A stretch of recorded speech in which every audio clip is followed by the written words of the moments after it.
ಶ್ರೀಮದ್ ಭಾಗವತಂ ಮೊದಲನೇ ಸ್ಕಂದ 3ನೇ ಅಧ್ಯಾಯ 42ನೇ ಶ್ಲೋಕ. ಸಾತು ಸಂಶ್ರಾವಯಂ ಆಸ ಮಹಾರಾಜಂ ಪರೀಕ್ಷಿತಂ ಪ್ರಾಯ ಉಪವಿಷ್ಟಂ ಗಂಗಾಯಾಂ ಹರಿತಂ ಪರಮರ್ಷಿಭಿ. ಅನುವಾದ: ಪರೀಕ್ಷಿತ್ ಮಹಾರಾಜನು ಅನ್ನಪಾನಗಳನ್ನು ತ್ಯಜಿಸಿ ಸಾವಿನ ನಿರೀಕ್ಷೆಯಲ್ಲಿ ಗಂಗಾ ನದಿಯ ತೀರದಲ್ಲಿ ಋಷಿ ಮುನಿಗಳಿಂದ ಸುತ್ತುವರಿದವನಾಗಿ ಕುಳಿತಿದ್ದಾಗ ವ್ಯಾಸದೇವರ ಪುತ್ರರಾದ ಶುಕಮುನಿಗಳು ತಮ್ಮ ಸರದಿಯಲ್ಲಿ ಭಾಗವತನವರಿಗೆ ಬೋಧಿಸಿದರು. ನೋಡಿ, ಈ ಶ್ಲೋಕದಲ್ಲಿ ನಾವು ಎಂತ ತಿಳಿಬೇಕು? ಯಾರಾದ್ರೂ ಹೇಳ್ಬೋದಾ? ಉತ್ತರ ಅನ್ಮ್ಯೂಟ್ ಮಾಡ್ತೇನೆ. ಈ ಅನುವಾದದಿಂದ ನಾವು ಎಂತ ತಿಳಿಬಹುದು? ಯಾರಾದ್ರೂ ಹೇಳ್ತೀರಾ? ಹರೇ ಕೃಷ್ಣ. ಪ್ರಭುಗಳೇ, ಎಂತ ನಾವು ಮನುಷ್ಯನಿಗೆ ತನ್ನ ಕೊನೆ ಕಾಲ ಬಂದಾಗ ಶ್ರೀಕೃಷ್ಣನ ಇದರಲ್ಲಿ ಋಷಿ ಒಳ್ಳೆಯ ಜನರ ಅಂದ್ರೆ ಭಕ್ತರ ಜನರ ಇದರಲ್ಲಿ ಅಸೆಂಬ್ಲಿ ಒಳಗೆ ಕೂತ್ಕೊಂಡು ಶ್ರೀಕೃಷ್ಣನ ಧ್ಯಾನ ಮಾಡಬೇಕು ಅಂತ ಇದರಲ್ಲಿ. ಓಕೆ, ಬೇರೆ ಯಾರು ಹೇಳ್ಬೋದಾ? ಹರೇ ಕೃಷ್ಣ. ಒಂದು ಲೆಕ್ಕದಲ್ಲಿ ಅದು ಕರೆಕ್ಟ್, ಆದ್ರೆ ಬೇರೆ ಎಕ್ಸ್ಪ್ಲನೇಷನ್ ಕೊಡ್ಬೋದು. ಎಸ್, ಹರೇ ಕೃಷ್ಣ. ಎಸ್, ಬೇರೆ ಯಾರು ಹೇಳ್ಬೋದಾ? ಅಂತ್ಯಕಾಲದಲ್ಲಿ ಹರಿನಾಮ ಸ್ಮರಣೆ ಮಾಡಬೇಕು ಅನ್ನೋದು. ಎಸ್, ಬೇರೆ ಯಾರು ಹೇಳ್ಬೋದಾ? ಎಸ್, ಹರೇ ಕೃಷ್ಣ. ಪರಂಪರೆಯಿಂದ ಬಂದ ಗುರುಗಳಿಂದ ಮಾತ್ರ ನಾವು ಪರಂಪರೆಯಿಂದ ಬಂದವರಿಂದ ಮಾತ್ರ ನಾವು ಭಾಗವತವನ್ನು ಕೇಳಬೇಕು, ಆಗ ಮಾತ್ರ ನಮಗೆ ಸರಿಯಾದ ಜ್ಞಾನ ಸಿಕ್ಕುತ್ತದೆ ಅಂತ ಹೇಳಿದ್ದಾರೆ. ಎಸ್, ಬೇರೆ ಯಾರು ಹೇಳ್ಬೋದಾ? ಹರೇ ಕೃಷ್ಣ.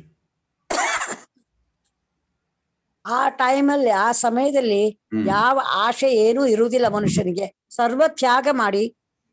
ಸರ್ವತ್ಯಾಗ ಮಾಡಿ ಅವ ಭಗವಂತನ ಚಿಂತನೆಯಲ್ಲಿ ಪರಮಾತ್ಮನ ಚಿಂತನೆಯಲ್ಲಿಯೇ ಕಳೆಯಬೇಕು. Yes, okay. ಬೇರೆ ಅವರು ಎಸ್, ಬೇರೆ ಹೇಳ್ಬೋದಾ? ಹರೇ ಕೃಷ್ಣ. ಕೃಷ್ಣನ ಜಪದಿಂದ ಮುಕ್ತಿ ಸಿಗುತ್ತೆ ಅಂತ ಗೊತ್ತಿದೆ. ಓಕೆ, ಎಸ್, ಈಗ ನಾನು ಹೇಳ್ತೇನೆ.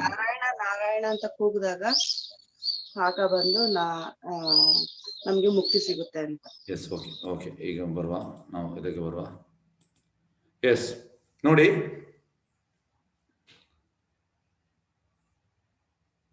ಇಲ್ಲಿ ನಾನು ಹೇಳಕ್ಕೆ ಎಂತ ಬಯಸ್ತೇನೆ ಅಂದ್ರೆ, ಇದು ಪ್ರಭುಪಾದ್ ಇದನ್ನು ಹೇಳಿದ್ದಾರೆ. ಹಾಗಾಗಿ ನಾವು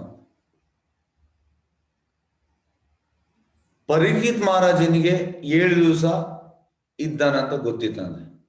7 ದಿವಸದಲ್ಲಿ ಹಾವು ಕಚ್ಚಿ ಸಾಯಿದಂತ ಗೊತ್ತಿತ್ತಂತೆ. ನಮ್ಗೆ ನಾವು 7 ಸೆಕೆಂಡ್ ಇದ್ದೇವೆ ಅಂತ ಗ್ಯಾರಂಟಿ ಇಲ್ಲ, ಎಂತ ಕೂಡ ಆಗ್ಬೋದು. ಯಾಕಂದ್ರೆ ಕೊರೋನಾ ಕೂಡ ಬಂದಿದೆ. ಕೊರೋನಾ ನಮ್ದು ಪ್ರಚಾರ ಜಾಸ್ತಿ ಆಗಿದೆ. ಜನರಿಗೆಲ್ಲರಿಗೂ ಸಾವಿನೊಂದು ಭಯ ಬಂದಿದೆ.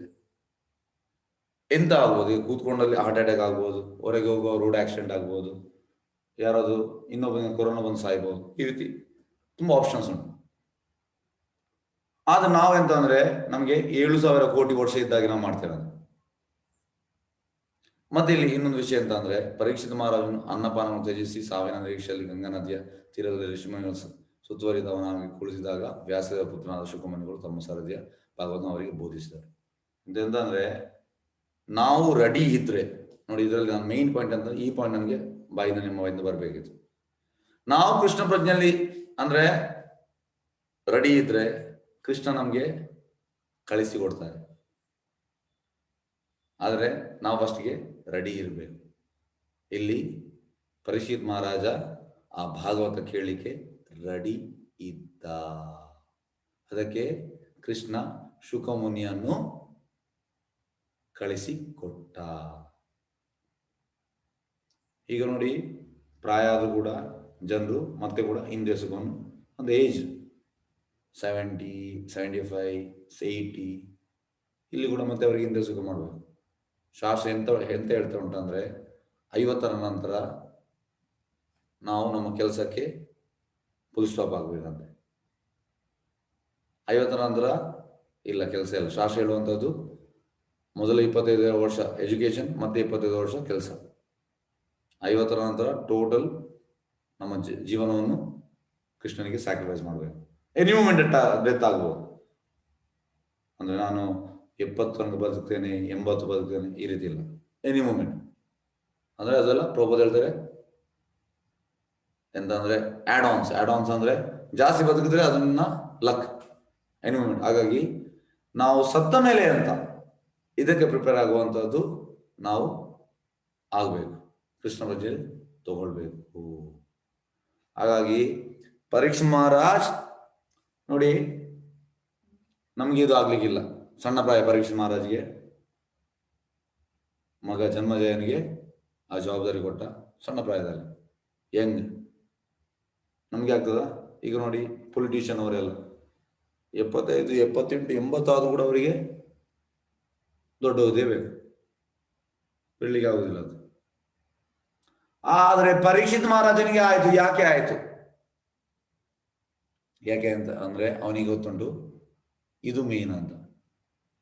ಯಾವುದು? ಕೃಷ್ಣ ಪ್ರಜ್ಞೆ ಮೇನ್ ಅಂತ ಗೊತ್ತುಂಟು ಅವನಿಗೆ. ಈಗ ಯಾರೇ ಪೊಲಿಟಿಷಿಯನ್ ಅವರಿಗೆ ಗೊತ್ತಿಲ್ಲ, ಅವರಿಗೆ ರೂಲಿಂಗ್ ಮೇನ್ ಅಂತ ಗೊತ್ತುಂಟು, ಕೃಷ್ಣ ಪ್ರಜ್ಞೆ ಮೇನ್ ಅಂತ ಗೊತ್ತಿಲ್ಲ. ಹಾಗಾಗಿ ನಾವು ಇದಕ್ಕೆಲ್ಲ ನಾವು ಪ್ರಿಪೇರ್ ಆಗಬೇಕು. ಅಂದ್ರೆ ಈಗ ಒಂದು ಪ್ರಭಾವ ಹೇಳುವಂಥದ್ದು, ಒಂದು ಬಂಡೆಕಲ್ಲು ಕಟ್ ಮಾಡಲಿಕ್ಕೆ ಆ ಶಿಲ್ಪಿ 99 ಹೊಡಿತಾನೆ. ಆಗ ಒಂದು ಎಫರ್ಟ್ ಅಂದ್ರೆ ಕೈಯಲ್ಲಿ ಸ್ಟ್ರೆಂತ್ ಬೇಕು, ಮತ್ತೆ ಇದರಲ್ಲಿ ಡಗ್ ಮಾಡ್ತಾನೆ, ಕೆತ್ತುವ ತುಂಬಾ ಎಫರ್ಟ್ ಆಗ್ತದೆ. 100ರ ಇದರಲ್ಲಿ ಅದು ಕಟ್ ಆಗ್ತದೆ.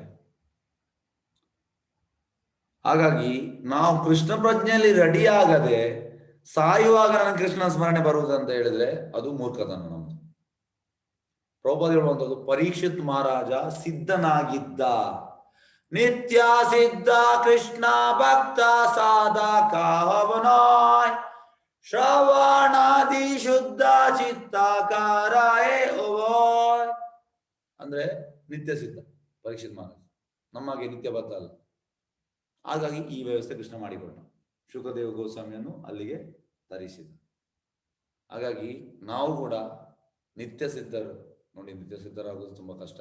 ಆದ್ರೆ ನಾವು ಸಾಧನೆಯನ್ನು ಸರಿಯಾಗಿ ಮಾಡಿದ್ರೆ ನಮ್ಮ ಕೃಷ್ಣ ವ್ಯವಸ್ಥೆ ಮಾಡಿಕೊಡ್ತಾರೆ ಸಾಯುವಾಗ, ಅಂತೆ ಕಾಲೇಜ ಮಾ. ಹಾಗಾಗಿ ಇದು ಪಾಯಿಂಟ್. ಈಗ ಭಾವಾರ್ಥಕ್ಕೆ ಹೋಗುವ. ಬ್ಯೂಟಿಫುಲ್ ಕೊಟ್ಟಿದ್ದಾರೆ ಪ್ರಭುಪಾದ್. ಭಾವಾರ್ಥ by his divine grace AC Bhaktivedanta Swami Srila Prabhupad ಕಿ ಜೈ. ಪರಂಪರೆ ಸರಣಿಯಲ್ಲಿ ಎಲ್ಲಾ ದಿವ್ಯ ಸಂದೇಶಗಳು ಸರಿಯಾದ ರೀತಿಯಲ್ಲಿ ಸ್ವೀಕೃತವಾಗುತ್ತದೆ. ಅದಕ್ಕೆ ನಾವು ಹೇಳುವಂಥದ್ದು ಮತ್ತೆ ಮತ್ತೆ ಸ್ಟ್ರೆಸ್ ಮಾಡಿ, ಪರಂಪರೆ ಪರಂಪರೆ ಪರಂಪರೆ. ತುಂಬಾ ಎಡಿಷನ್ ಉಂಟು. ಈ ಭಾಗವತಂ ತುಂಬಾ ಜನ ಬರ್ತಿದ್ದಾರೆ, ಅಂದ್ರೆ ಪರಂಪರೆ ಇಲ್ಲದ. ಅದನ್ನು ತಪ್ಪಿ ಕೂಡ ನನ್ನ ಹತ್ರ ಹತ್ತು ಓದ್ಲಿಕ್ಕೆ ಆಗ್ಲಿಕ್ಕಿಲ್ಲ. ಅಂದ್ರೆ ಕೃಷ್ಣನನ್ನು ತೊಳೆದು ಹಾಕಿದ್ದಾರೆ ಕೆಳಗೆ. ಅಂದ್ರೆ ಈಗ ನಾವು ಕೃಷ್ಣನನ್ನು ಎಲ್ಲಿ ಇಡಬೇಕು? ಮನೆಯಲ್ಲಿ ನಮ್ಮ ದೇವರ ರೂಮಲ್ಲಿ ಮಂಟಪಲ್ಲಿ ಇರಬೇಕು. ನಾವು ಚಪ್ಪಲಿ ಇಟ್ರೆ ಎಂತ ಆಗ್ತದೆ? ನಾವು ಎಂತ ಹೇಳ್ತೇವೆ? ಎಂತ ಅಂತ. ಅದೇ ರೀತಿ ಎಲ್ಲ ಮಾಯವಾದಿಗಳು, ನಿರಾಕಾರವಾದಿಗಳು ತುಂಬಾ ಎಡಿಷನ್ ಉಂಟು. ಕೆಲವೆಲ್ಲ ಫೇಮಸ್ ಆರ್ಗನೈಸೇಷನ್, ಅವರು ಕೃಷ್ಣನಿಗೆ ಆ ಜಾಗ ಕೊಟ್ಟಿದ್ದಾರೆ. ಮತ್ತೆ ಹೇಳುವಂಥದ್ದು ದರಿದ್ರ ನಾರಾಯಣ. ಪ್ರಭುಪಾದ ಹೇಳ್ತಾರೆ ಕೃಷ್ಣ ದರಿದ್ರ ಅಲ್ಲ. ಕೃಷ್ಣನಿಗೆ ಕೋಟಿಗಟ್ಟೆ ಲಕ್ಷ್ಮಿ ಅವರಲ್ಲಿ ಕ್ಯೂವಲ್ಲಿದ್ದಾರೆ ಸೇವೆ ಮಾಡ್ಲಿಕ್ಕೆ. ಆದ್ರೆ ಇದು ತಪ್ಪು. ಟೋಟಲ್ ಅಂದ್ರೆ ಆ ಭಾಗವತದಿಂದ ನಾವು ಓದಿದ್ರೆ ನಾವು ಗುಂಡಿಗೆ ಬಿದ್ದಾಗೆ. ಅಂದ್ರೆ ಅದೋ ಗಚ್ಚಂತಿ ತಾಮಸ, ಒಳಗೆ ಬೀಳ್ತೇವೆ. ಹಾಗೆ ಅದಕ್ಕೆ ಪ್ರಭುಪಾದ ಹೇಳುವಂಥದ್ದು ಆಧ್ಯಾತ್ಮಿಕ ಆತ್ಮಹತ್ಯೆ, ಸ್ಪಿರಿಚುವಲ್ ಸುಸೈಡ್. ದಯವಿಟ್ಟು ತಿಳ್ಕೊಳ್ಳಿ. ಇಲ್ಲಿ ಹೇಳುವಂಥದ್ದು ಪರಂಪರೆ ಸರಣಿಯಲ್ಲಿ ಎಲ್ಲಾ ದಿವ್ಯ ಸಂದೇಶಗಳು ಸರಿಯಾದ ರೀತಿಯಲ್ಲಿ ಸ್ವೀಕೃತವಾಗುತ್ತದೆ. ಪರಂಪರೆಯಿಂದ ಬರಬೇಕು. ಏವಂ ಪರಂಪರಾ ಪ್ರಾಪ್ತಂ ಇಮಂ ರಾಜಋಷಿಯೋಗಿದು ಸಕಾಲೇನ ಮಹತ ಯೋಗ ನಷ್ಟ ಪರಂತಪ. ಪರಂಪರೆಯಿಂದ ಬರಬೇಕು. ಪರಂಪರೆ ಇಲ್ಲದಿದ್ರೆ ಪ್ರಯೋಜನ ಇಲ್ಲ. ಗುರು ಶಿಷ್ಯ ಸರಣಿಯ ಪರಂಪರೆ ಎಂದು ಕರೆಯಲಾಗುತ್ತದೆ. ಗುರು ಶಿಷ್ಯ ಅಂದ್ರೆ, ಈಗ ಪ್ರಭುಪಾದ್ ಅಮೆರಿಕದಲ್ಲಿ ಹೇಳುವಂಥದ್ದು ಶಿಷ್ಯರಿಗೆ, my guru Maharaj will supply unlimited mercy on you because you are spreading Krishna consciousness. ಹೇಗಂದ್ರೆ ಯಾವಾಗ್ಲೂ ಅವರ ಅಭಿಪ್ರಾಯ ಅಲ್ಲ ಗುರು, ಅದೇ ರೀತಿ ಅವರ ಗುರು. ಈ ರೀತಿ ಹೋದ್ರೆ ಕೃಷ್ಣ. ಯಾರು ಅವರ ಎಂತ ಅಂದ್ರೆ ಅವರ ಓನು ಎಂತ ಹೇಳುವುದಿಲ್ಲ, ಎಲ್ಲ ಶಾಸ್ತ್ರ. ಇದಕ್ಕೆ ಹೇಳುವಂಥದ್ದು ಗುರು ಶಿಷ್ಯರನೇ ಪರಂಪರೆ. ಅಂದ್ರೆ ನಮ್ಗೆ ಕೂಡ ಹೇಳ್ಬೋದು, ಎಸ್ ನನ್ನ ಪ್ರಕಾರ ಈಗ ನಮ್ಮ ಪ್ರಕಾರ ನಾವು ಯಾರು, ಅದಕ್ಕೆ ನಾವು ಭಾವಾರ್ಥ ಓದುವಂಥದ್ದು. ಪ್ರಭುಪಾದ ಕೊಟ್ಟ ಭಾವಾರ್ಥವನ್ನು ಓದುವಂಥದ್ದು. ಅದನ್ನು ನಾನು 1000 ಸತಿ ಓದಿದ ಮೇಲೆ ಮತ್ತೆ ನನಗೆ ಅರ್ಥ ಆಗ್ಬೋದು, ಇಲ್ಲ ನನಗೆ ಅರ್ಥ ಆಗ್ಲಿಕ್ಕಿಲ್ಲ ಎಂತ.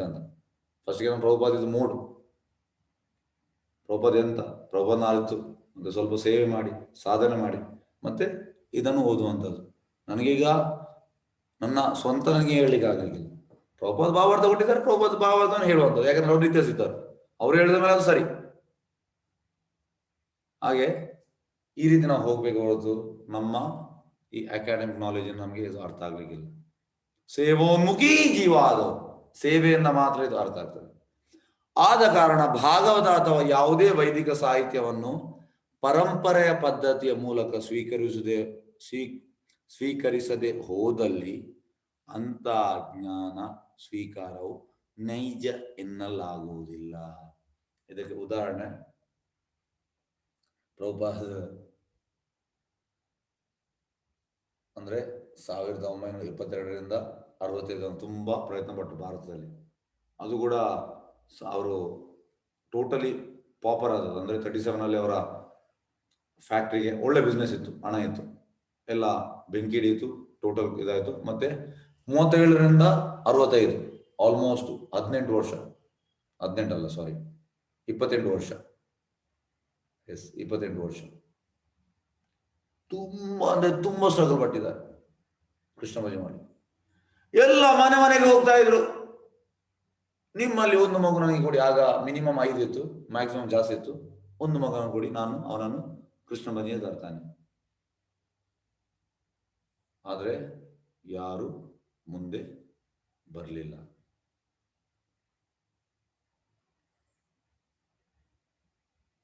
ಮತ್ತೆ ಎಂತಾಯ್ತು, ಮತ್ತೆ ಅಮೆರಿಕಕ್ಕೆ ಹೋದ್ರು, ಮತ್ತೆ ಕೃಷ್ಣನ ಕೃಪೆಯಿಂದ ಸಕ್ಸಸ್ ಆಯಿತು. ಸಕ್ಸಸ್ ಆದಮೇಲೆ 72 ಅಲ್ಲಿ ಅವರು 5,000 ಭಕ್ತರನ್ನು, ಅದರಲ್ಲಿ 1,000 ಹೆಂಗಸರು 4,000 ಗಂಡಸರು, ಅವರನ್ನು ಕರ್ಕೊಂಡು ಬಂದರು. ಬಾಂಬೆಯಲ್ಲಿ ದೊಡ್ಡ ಪ್ರೋಗ್ರಾಮ್ ಮಾಡಿದರು. ಆಗ ಎಲ್ಲ ಭಾರತದಲ್ಲಿ ತುಂಬಾ ಸಂಸ್ಥೆಗಳುಂಟು, ಸೋಕಾಲ್ಡ್ ಆಧ್ಯಾತ್ಮಿಕ, ಪ್ರಭುಪಾದ ಹೇಳ್ತಾರೆ ಅದಕ್ಕೆ ಸೋಕಾಲ್ಡ್ ಆಧ್ಯಾತ್ಮಿಕ ಸಂಸ್ಥೆ. ಎಲ್ಲರೂ ಬಂದು ಪ್ರಭುಪಾದ ಬಂದು ಹೇಳಿದ್ರು, ಸ್ವಾಮೀಜಿ ನಾವು ನೋಡಿ ಕಳೆದ 50 ವರ್ಷದಿಂದ ನಮ್ಗೆ ಸಂಸ್ಕೃತ ಕಂಠಸ್ಥ ಗೊತ್ತುಂಟು, ಎಲ್ಲ ಶ್ಲೋಕ ನಮ್ಗೆ ಎಲ್ಲ ಗೊತ್ತುಂಟು, ಜ್ಞಾನ ಉಂಟು. ಆದ್ರೆ ನಮ್ಗೆ ನಿಮ್ಮಷ್ಟು ಭಕ್ತರನ್ನು ಮಾಡ್ಲಿಕ್ಕೆ ಆಗ್ಲಿಲ್ಲ, ನಿಮ್ಮಷ್ಟು ದೇವಸ್ಥಾನ ಮಾಡ್ಲಿಕ್ಕೆ ಆಗ್ಲಿಲ್ಲ, ಅದು ಯಾಕೆ? ಪ್ರಭುಪಾದ ಬಂದು ಕೇಳ್ತಾರೆ ಅವರು, ತುಂಬಾ ಸಂಸ್ಥೆಗಳು.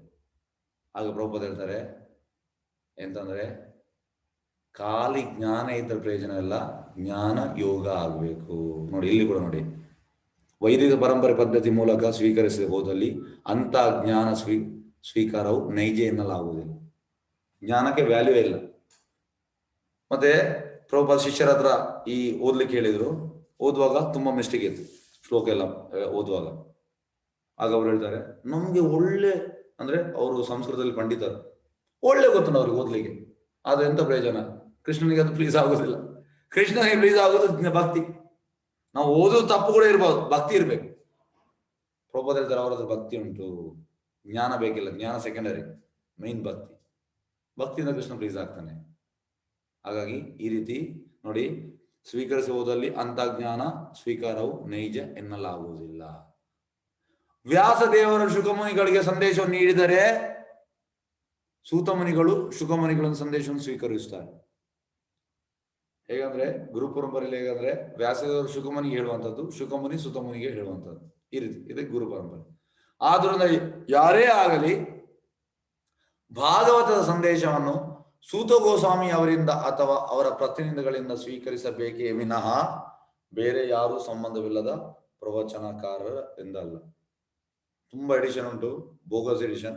ದಯವಿಟ್ಟು ಇದನ್ನು ತಿಳ್ಕೊಳ್ಳಿ, ತುಂಬಾ ಮುಖ್ಯ.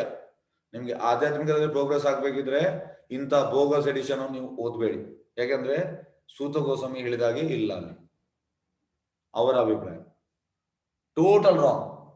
ನಾನು ಯಾಕಂದ್ರೆ ಮೊನ್ನೆ ಒಂದು ಓದಿದೆ, ನನಗೆ ಒಬ್ರು ಕಳಿಸಿದ್ರು 2 ಪೇಜ್. ಅವರಿಂದ ನಾನು ಕೂಡ ಓದ್ತಾ ಇದ್ದೆ. ನಾನು ಹೇಳಿದೆ ನಿಮ್ಮ ಒಂದು 2 ಪೇಜ್ ನಾನು ಕಳಿಸಿ ಅಂತ ಹೇಳಿದೆ. 2 ಪೇಜ್ ಓದಿದೆ, ನನಗೆ ಅಂದ್ರೆ ಸಾಕಾಯ್ತು. ಅಂದ್ರೆ ಅದರಲ್ಲಿ ತೊಳೆದು ಕೆಳಗೆ ಹಾಕಿದ್ದಾರೆ ಕೃಷ್ಣ. ದಯವಿಟ್ಟು ಅದರಿಂದ ನಾವು ಓದಿದ್ರೆ ಅಷ್ಟೇ ನಮ್ದು ಫಿನಿಶ್. ಆಧ್ಯಾತ್ಮಿಕ ಆತ್ಮಹತ್ಯೆ, ಸುಸೈಡ್, ಸ್ಪಿರಿಚುವಲ್ ಸುಸೈಡ್, ಸಂಬಂಧದಲ್ಲಿ ಪ್ರವಚನ ಅಲ್ಲ. ಪರೀಕ್ಷಿತ ಚಕ್ರವರ್ತಿಯು ತನ್ನ ಸಾವಿನ ಸೂಚನೆಯನ್ನು ತಕ್ಕ ಕಾಲದಲ್ಲಿ ಪಡೆದನು. ನೋಡಿ, ನಮಗೆ ಸಿಗ್ತದ ಸಾವಿನ ಸೂಚನೆ? ಇಲ್ಲ, ತಕ್ಕ ಕಾಲದಲ್ಲಿ. ಆದ್ರೆ ಪರೀಕ್ಷಿತ ಚಕ್ರವರ್ತಿಗೆ ಸಿಕ್ತು. ಹೇಗೆ? ಆ ಕೃಷ್ಣನ ಕೃಪೆಯನ್ನು. ತಕ್ಷಣ ಅವನು ತನ್ನ ರಾಜ್ಯ ಮತ್ತು ಕುಟುಂಬವನ್ನು ತೊರೆದು ಗಂಗಾ ನದಿ ದಂಡೆಯ ಮೇಲೆ ಕುಳಿತು ಆಮರಣ ಅಂತ ಉಪವಾಸ ವ್ರತವನ್ನು ಕೈಗೊಂಡನು. ಇದು ನಾವು ಮಾಡ್ಬೇಕು. ಈಗ ಪ್ರಭುಪಾದಿಗೂ ತುಂಬಾ ಹುಷಾರಿರಲಿಲ್ಲ. ಅವರು ಋಷಿಕೇಶ್ಗೆ ಹೋದ್ರು, ಆಯುರ್ವೇದಿಕ್ ಮೆಡಿಸಿನ್. ಯಾಕಂದ್ರೆ ಅವರು ಈ ಇಂಗ್ಲಿಷ್ ಮೆಡಿಸಿನ್ ಇಷ್ಟ ಇಲ್ಲ ಪ್ರಭುಪಾದಿಗೆ. ಅವ್ರು ಹೇಳ್ತಾರೆ ಇಂಗ್ಲಿಷ್ ಮೆಡಿಸಿನ್ ರಾಕ್ಷಸಿ ಟ್ರೀಟ್ಮೆಂಟ್. ಅವರು ಆಯುರ್ವೇದಿಕ್ ಫಾಲೋ ಮಾಡ್ತಾ ಇದ್ರು. ಮತ್ತೆ ಅಲ್ಲಿ ಕೂಡ ಎಂತಾಯ್ತು ಅಂದ್ರೆ ಅವ್ರಿಗೆ ಗೊತ್ತಾಯ್ತು 2-3 ತಿಂಗಳಲ್ಲಿ ಇದು ಜಾಸ್ತಿ, ಅಂದ್ರೆ ಈ ಟ್ರೀಟ್ಮೆಂಟ್ ಕೂಡ ಜಾಸ್ತಿ ಸಮಯ ಹೋಗುದಿಲ್ಲ ಅಂತ. ಇಮಿಡಿಯೇಟ್ ಅವ್ರು ಹೇಳಿದ್ರು ನನ್ನನ್ನು ವೃಂದಾವನ ಕೊಂಡೋರು. ಮತ್ತೆ ಅವ್ರು ಟ್ರೀಟ್ಮೆಂಟ್ ಬಿಟ್ಟರು. ಮತ್ತೆ ಜಸ್ಟ್ ಲಿಕ್ವಿಡ್ ತಗೊಂಡು ನೀರು, ಮತ್ತೆ ಅಂದ್ರೆ ಲಿಕ್ವಿಡ್ ತಗೊಂಡ್ರೆ ನಿಮ್ಗೆ ನಿಮ್ಮ ಇದನ್ನು ಡಿಸೈಡ್ ಮಾಡುವ ಮರಣ. ಹಾಗೆ ಪ್ರಭುಪಾದ್ ಕೂಡ ಅದನ್ನು ಮಾಡಿದ್ರು. ಹೇಗೆ ಶುದ್ಧ ಭಕ್ತರೆಲ್ಲ ಗೊತ್ತಾಗ್ತದೆ ಯಾವ ಟೈಮಲ್ಲಿ ಹೇಗೆ ಇದು ಅಂತ. ಅದೇ ರೀತಿ ಗಂಗಾ ನದಿ ದಂಡೆ ಮೇಲೆ ಕುಳಿತು ಆಮರಣ ಅಂತ ಉಪವಾಸ ವ್ರತವನ್ನು ಕೈಗೊಂಡು. ಇವಾಗ ಕೂಡ 7 ದಿವಸ ಉಪವಾಸ ವ್ರತವನ್ನು ಕೈಗೊಂಡು. ಶುಕಮುನಿ ಕೂಡ ಎಂತ ತಗೊಳ್ಳಿಲ್ಲ 7 ದಿವಸ. ಪರೀಕ್ಷೆ ಮಾಡಿದ್ರು ಕೂಡ ಎಂತ ತಗೊಳ್ಳಿ, ನೀರು ಕೂಡ. ಎಲ್ಲ ಮಹಾಮುನಿಗಳು, ಋಷಿಗಳು, ತತ್ವಜ್ಞಾನಿಗಳು, ಯೋಗಿಗಳು ಪರೀಕ್ಷಿತ ರಾಜ ಪದವಿಯನ್ನು ಲಕ್ಷಿಸಿ ಅವನ ಬಳಿಗೆ ಹೋದರು. ಎಲ್ಲರೂ ಹೋದ್ರಂತ. ಮಹಾಮುನಿಗಳು, ಋಷಿಗಳು, ತತ್ವಜ್ಞಾನಿ, ಯೋಗಿಗಳು ಪರೀಕ್ಷಿತ ರಾಜಪದವನ್ನು ಲಕ್ಷಿಸಿ ಅವನ ಬಳಿಗೆ ಹೋದರು. ಆತನ ತಕ್ಷಣದ ಕರ್ತವ್ಯವೇನು ಎಂಬುದನ್ನು ಕುರಿತು ಅವರು ಅನೇಕ ಸಲಹೆಗಳನ್ನು ನೀಡಿದರು. ನೋಡಿ, ತುಂಬಾ ಸಲಹೆ. ಈಗ ಹೇಗಂದ್ರೆ ನಮ್ಗೆ ಕೂಡ ಕೊಡ್ತಾರೆ. ಹೇಗಂದ್ರೆ ತುಂಬಾ ಮಂದಿ ಇಂಡಿಯಾ ಮೇ ಮುಫ್ತ್ ಕಾ ಅಡ್ವೈಸ್ ಬಹುತ್ ಮಿಲ್ತಾ ಹೇಳ್ತಾರಲ್ಲ, ಅದೇ ರೀತಿ ಕೃಷ್ಣ ಪ್ರಜೆಗೆ ನಾನು ಕೂಡ ಬರುವಾಗ ನನಗೆ ತುಂಬಾ ಮಂದಿ ಅಂದ್ರೆ ಈ ಸಂಬಂಧಿಕರು, ಹತ್ತಿರದವರು ತುಂಬಾ ಹೇಳಿದ್ದಾರೆ, ಇದು ಈಗ ಮಾಡುವುದಲ್ಲ, ಇದು ನಾವೊಂದು 70 ನಂತರ ಮಾಡುವಂಥದ್ದು, ಇದು ಈಗ ನೀವು ಇದು ಮಾಡ್ಬೇಕು, ಆ ರೀತಿಯಲ್ಲ ನನಗೆ ಕೂಡ ಸಲಹೆ ನೀಡಿದ್ದಾರೆ. ಹಾಗಾಗಿ ಜನರು ತುಂಬಾ ಇದ್ದಾರೆ. ಇಲ್ಲಿ ಕೂಡ ಅವನಿಗೆ ಬೇರೆ ಬೇರೆ ರೀತಿಯ ನೋಡಿ, ಎಲ್ಲ ಮಹಾಮುನಿಗಳು, ಋಷಿಗಳು, ತತ್ವ ಯೋಗಿಗಳು ಪರೀಕ್ಷಿತ ರಾಜಪದವನ್ನು ಲಕ್ಷಿಸಿ ಅವನ ಬಳಿಗೆ ಹೋದರು. ಆತನ ತಕ್ಷಣದ ಕರ್ತವ್ಯ ಏನು ಎಂಬುದನ್ನು ಕುರಿತು ಅವರು ಅನೇಕ ಸಲಹೆ ನೀಡಿದರು. ಆದರೆ ಕೊನೆಗೆ ಆತನು ಶುಕಮುನಿಗಳ ಭಗವಾನ್ ಕೃಷ್ಣನ ಬಗ್ಗೆ ತಿಳಿಯುವುದೇ ಮುಖ್ಯ ಕರ್ತವ್ಯ ಎಂದು ನಿಶ್ಚಯಿಸಲಾಯಿತು. ನೋಡಿ, ಇದು ಕರ್ತವ್ಯ ಅಂತ ಗೊತ್ತಾಯ್ತು. ಅದು ನಮ್ಗೆ ಗೊತ್ತಿಲ್ಲ. ನಾವೆಂತ ಎಣಿಸೋದು ಕರ್ತವ್ಯ. ಈಗ ಮೊನ್ನೆ ನಾನು ಒಬ್ಬರ ಹತ್ರ ಹೇಳಿದ್ದು, ಆಗ ಅವ್ರು ಹೇಳ್ತಾರೆ, ನಮ್ದು ಈ ಫ್ಯಾಮಿಲಿ ನೋಡುವುದು ನಮ್ಮ ಮೇನ್ ಕರ್ತವ್ಯ. ಮಕ್ಕಳು ಇದನ್ನು ನೋಡುದು ಮೇನ್ ಕರ್ತವ್ಯ. ನೋಡಿ, ನಮ್ದು ಮೇನ್ ಕರ್ತವ್ಯ ಹೇಗಾಗ್ತದೆ ಅಂದ್ರೆ, ಈಗ ಒಂದು ಪ್ರೆಸೆಂಟ್ ಈಗ ಪ್ರೆಸೆಂಟ್ ಇದರಲ್ಲಿ ಕಲಿಯುಗದಲ್ಲಿ ಎಂತ ಆಗ್ತದೆ ಅಂದ್ರೆ, ತಂದೆ ತಾಯಿಗಳು ತುಂಬಾ ಪ್ರೀತಿಯಾಗಿ ಮಕ್ಕಳನ್ನು ಮಾಡುವಂಥದ್ದು. ಮಕ್ಕಳು ದೊಡ್ಡವಾದ ಮೇಲೆ ಅವರಿಗೆ ಮದುವೆ ಮಾಡಿಸ್ತಾರೆ. ಮತ್ತೆ ತಂದೆ ತಾಯಿಯನ್ನು ಲೆಕ್ಕಕ್ಕೆ ತಗೊಳ್ಳುವುದಿಲ್ಲ.